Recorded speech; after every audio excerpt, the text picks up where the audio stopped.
சாய்ராம். என் அன்பு செல்லமே, என்னுடைய அழகான தங்கமே, உன்னுடைய ஒவ்வொரு ஏமாற்றத்தையும் நான் பார்க்கிறேன். ஒவ்வொரு ஏமாற்றங்களும் உனக்கு வரும் பொழுதெல்லாம் எந்த அளவுக்கு சோர்ந்து போகிறாய் என்பதை நான் அறிகிறேன். காலம் முழுவதும் என்ன சாயி, என்னை இந்த மாதிரியே கஷ்டப்படுத்துவீர்களா? முடிவெடுத்து விட்டீர்களா? எனக்கு எப்பொழுதுதான் விடிவு காலம் என்று ஒன்றை கொடுப்பீர்கள், நீங்களும் இன்று கொடுப்பீர்கள், நாளை கொடுப்பீர்கள் என்று ஒவ்வொரு நாளையும் கடத்தி கொண்டே இருக்கிறேன். ஆனால் நீங்கள் இன்று வரைக்கும் எனக்கான ஒரு விடிவு காலத்தை கொடுக்கவே இல்லை. நான் என்ன அந்த அளவுக்கு பாவம் செய்து வந்து பிறந்தேனா? நான் என்ன அவ்வளவு பெரிய பாவி ஆகிவிட்டேனா என்று நீ ஒவ்வொரு முறையும் என்னை பார்க்கும் பொழுதெல்லாம் மனதார அழுது அழுதுதான் வடிக்கிறாய். உன்னுடைய கண்ணீரை பார்க்கும் பொழுது என்னுடைய கண்ணிலும் தண்ணீர் வருகிறது. நானும் உன்னோடு சேர்ந்து கலங்கத்தான் செய்கிறேன். நீங்கள் எல்லோரும் நினைக்கிறீர்கள் தெய்வங்களான நாங்கள் கலங்க மாட்டோம் என்று. தன்னுடைய பிள்ளைகளுக்கு ஒன்று என்றால் கலங்குவோம். தன்னுடைய பிள்ளைகளுக்கு ஏதாவது ஒன்று சரியான நேரத்திற்கு செய்ய முடியவில்லை என்றால் கலங்குவோம். அதற்கு காரணம் என்ன தெரியுமா? ஒரு அம்மா ஒரு பிள்ளை வந்து ஒரு அம்மாவிடம் இந்த பொருளை வாங்கி தாருங்கள் என்று கேட்கும் பொழுது அந்த அம்மாவால் அதை செய்ய முடியவில்லை என்றால் எந்த அளவுக்கு மன வருத்தம் அடைவாளோ அதே மாதிரிதான் ஒரு அப்பாவும். புரிகிறதா? எந்த அளவுக்கு உன்னுடைய வாழ்க்கையில் நீ கேட்டது உனக்கு உடனடியாக செய்து தர முடியவில்லை என்ற பொழுது எனக்கும் வலிக்கும். நீ அழும் பொழுது நானும் உன்னோடு சேர்ந்தே கண் கலங்குகிறேன். நீங்கள் எல்லோரும் நினைக்கிறீர்கள் தெய்வம் எல்லா பிரச்சனையும் பார்த்து கொண்டு அமைதியாக இருக்கிறது என்று. தெய்வம் எந்த அளவுக்கு மன உளைச்சலில் இருக்கிறது என்பது உங்களுக்கெல்லாம் தெரியுமா? தெரியாது. தெரிந்தால் நீங்கள் இப்படியெல்லாம் ஒரு பொழுதும் ஒரு நாளும் பேசவே மாட்டீர்கள். காலம் உங்களுக்கு எல்லா நேரத்திலேயும் உதவியாக இருக்கும். அப்படி உதவியாக இல்லை என்ற பொழுது நீங்கள் ஒன்று போட்டு குழப்ப வேண்டாம். இந்த நேரத்தில் உதவியாக இல்லை. காலம் நமக்கு ஏற்றது போல இல்லை. இன்னொரு நாள் ஏதோ ஒரு வசமான ஒரு நாள் இருக்கிறது. அந்த நாள் அன்று நமக்கான அனைத்து விஷயங்களையும் நம் வணங்கும் தெய்வமான சாய் செய்து தருவார். இன்று நமக்கான நேரம் இல்லை என்று சொல்லிவிட்டு போய்கொண்டே இருக்க வேண்டும். அதே ஒரு விஷயத்தை பற்றி யோசித்துக் கொண்டு அதே ஒரு விஷயத்தை பற்றி நினைத்து கொண்டு இருப்பது மிகப்பெரிய ஒரு தவறாகும். யாரும் உங்களுடைய வாழ்க்கையில் வந்து உங்களுக்காக ஒரு பொழுதும் ஒரு நாளும் எந்த ஒரு காரணத்திற்கும் உதவி செய்ய போவது கிடையாது. நீங்கள் மனமுடைந்து போனீர்கள், ஆனால் உங்களுடைய வாழ்க்கை மட்டும்தான் கேள்விக்குறியாக ஆகும். யாருக்காகவும் உங்களுடைய வாழ்க்கையை நீங்கள் ஒரு தடையாக வைத்து எந்த ஒரு காரியத்தையும் செய்யாமல் இருக்காதீர்கள். உங்களுடைய மனமானது தூய்மையானது. உங்களுக்கு இப்ப காலம் கைகூடவில்லை என்பதற்காகத்தான் தெய்வங்கள் ஆகிய நாங்கள் இன்னும் உதவி செய்யாமல் இருக்கிறோம். ஆனால் உன்னை பார்க்காமல் அல்ல.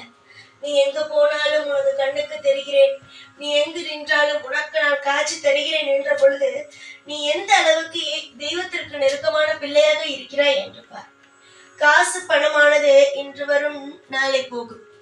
தெய்வமானது ஒரு முறை வந்து விட்டது என்றால் அது காலம் முழுவதும் உங்களோட தான் இருக்கும்.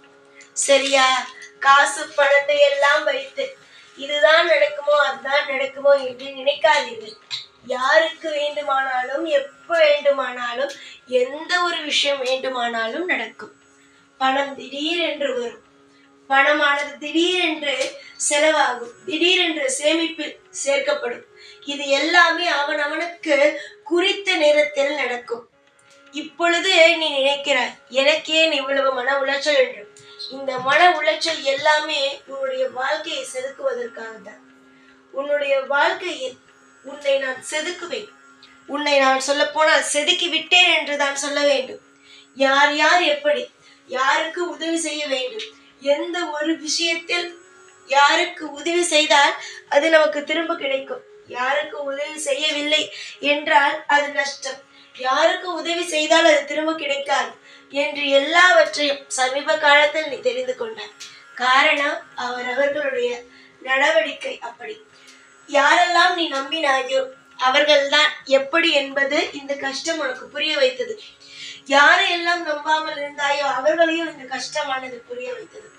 கஷ்டங்களுக்கு மேல் கஷ்டத்தை கொடுத்த இந்த சாய், அதுதானே உன்னுடைய மனதில் இருக்கிறது. கஷ்டத்திற்கு மேல் கஷ்டத்தை கொடுக்கிறார் சாய் என்று. இந்த கஷ்டம் எல்லாமே உன்னை அழகாக ஒரு சிலையாக வடிக்கத்தான். உன்னுடைய கர்மவினை முடிந்தது. அதே சமயம் மற்றவர்கள் யார் என்று உனக்கு தெரிந்தது.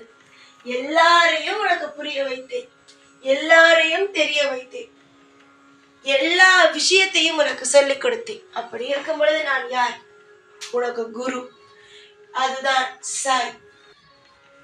எத்தனை விதமான தடைகள் வந்தாலும் இனி வரும் காலத்தில் எத்தனை வேண்டுமானாலும் தடைகள் வரட்டும், அனைத்து தடைகளையும் உடைத்து எரிந்து ஓடக்கூடிய சக்தி உன்னிடம் வந்துவிட்டது. அதற்கு காரணம் நீ இப்பொழுது சமீப காலத்தில் அனுபவித்த சில வழிகள். ரொம்ப அடிமட்டத்திற்கு உன்னுடைய வாழ்க்கையினுடைய மிகப்பெரிய கஷ்டத்தை எல்லாம் பார்த்து விட்டாய். அதற்கு மேல் கஷ்டத்தை பார்க்க ஒன்றுமே இல்லை என்ற ஒரு நிலைமைக்கெல்லாம் வந்தாய். ஏன், ஒரு நாள் உன்னிடம் நான் பார்த்தேன், 10 ரூபாய் கூட இல்லாமல் நின்றாய். சமீப காலத்தில் நான் உன்னை கவனித்தேன், 10 ரூபாய் கூட இல்லாமல் அடுத்த வேலைக்கு என்ன செய்வது என்று தெரியாமல் இருந்தாய். ஆனால் அந்த ஒரு நாளையுமே நீ கடந்து வந்தாய். சரியாகத்தானே சொல்கிறேன்? அந்த ஒரு நாளையுமே நீ கடந்து வந்தாய். அந்த 10 ரூபாய் கூட வைத்துக்கொண்டு நீ கடந்து வந்தாய். இதற்கு மேலா உன்னுடைய வாழ்க்கையில் கஷ்டம் வர வேண்டும்? எல்லா கஷ்டத்தையும் அனுபவித்து விட்டு நீ வந்து விட்டாய். இதற்கு மேல் கஷ்டம் இல்லை. ஒவ்வொரு பொழுதும் தெய்வத்தை கோவிலையோ வீட்டிலேயோ வணங்கும் பொழுது என்ன சொல்வார்? இந்த நிமிஷத்திலிருந்து நல்ல நேரம் ஆரம்பித்து விட வேண்டும். இதற்கு முன்பு நடந்ததை விடுங்க சாய்.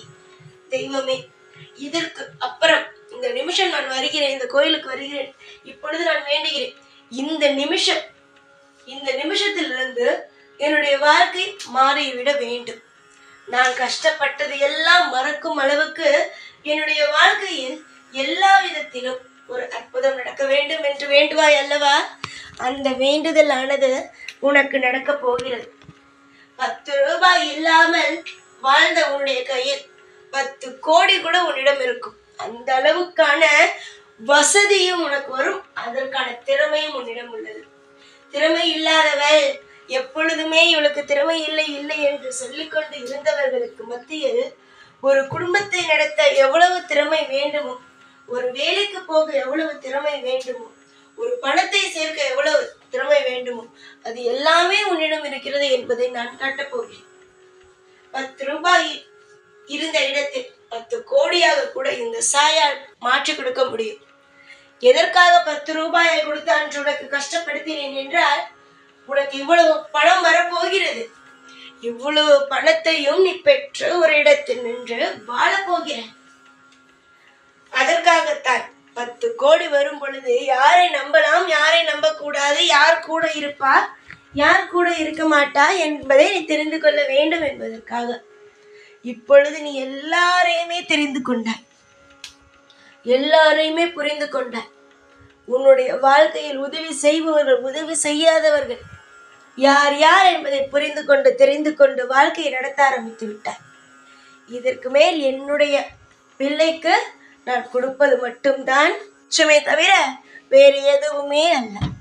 கஷ்டங்கள் முடிந்து இஷ்டமான வாழ்க்கை துவங்கும் பொழுது கண்கலங்க வேண்டிய அவசியமும் அல்ல. சந்தோஷமாக இருங்க. எல்லா நாளும் எப்பொழுதும் உங்கள் கூடவே இருந்து உங்களை வாழ வைப்பேன். இந்த சாய்நான். ஓம் சாய்ராம்.